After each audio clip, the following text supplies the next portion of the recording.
Hello there, everyone. This is Jordan Luker, and welcome to the final SDG presentation on sustainable cities in Spain. So, to start off here, what is UN SDG 11? And the definition from the official United Nations website, it is to make cities and human settlements inclusive, safe, resilient, and sustainable. So, looking towards that, the world is more urban than ever before. Around 2007, 2008, 2009 is when the urban population eventually overtook the rural population internationally. And that's a big deal because it means more people are living in cities than ever before. And as you see, the rural population is sort of leveled out while the urban population continues to grow at a steady rate.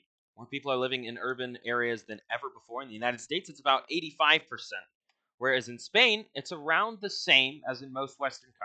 Around 82% of Spanish citizens live in urban areas. That's areas like Madrid, Barcelona, and those areas. At 82% of Spanish citizens live in urban centers.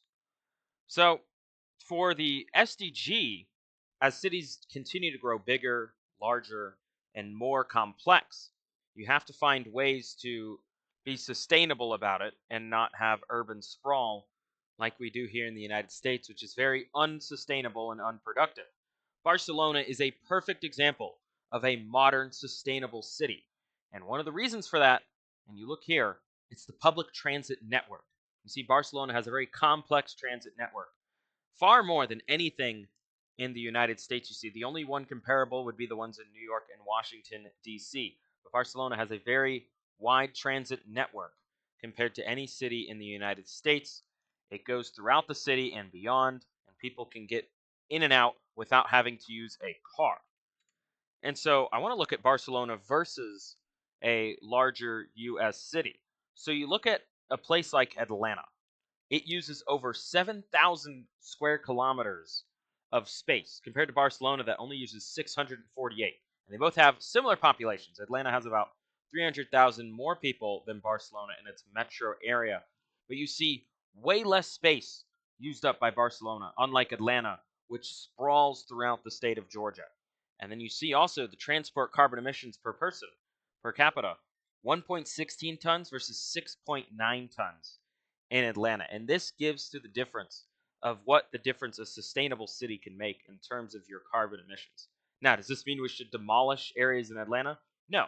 But it should mean we should look towards more sustainable ways of growing cities and zoning cities around us. So, for the mind map of UN SDG 11, I took a look towards artificial intelligence, 5G, and AR/VR. Artificial intelligence. You can use AI to identify gaps in public transit and use AI to build more sustainable zoning policies. IoT and 5G. You can use IoT to manage the data collected on public transportation. And you need 5G, obviously, to maintain those networks. Obviously, it also has to do with big data, which we also learned. And finally, using AR/VR, you can simulate city growth now within these artificial and virtual reality subjects to simulate how it would do in a modern setting. Excuse me. So, for example, if you wanted to build a new suburban area in your center, you could now simulate it within virtual reality and see how it affects the city, how it affects the citizens. Or if you wanted to build a new train line, you could see how many people could use it using AR, VR, and artificial intelligence. Well, folks, thank you so much for watching and listening to the SDG 5 presentation.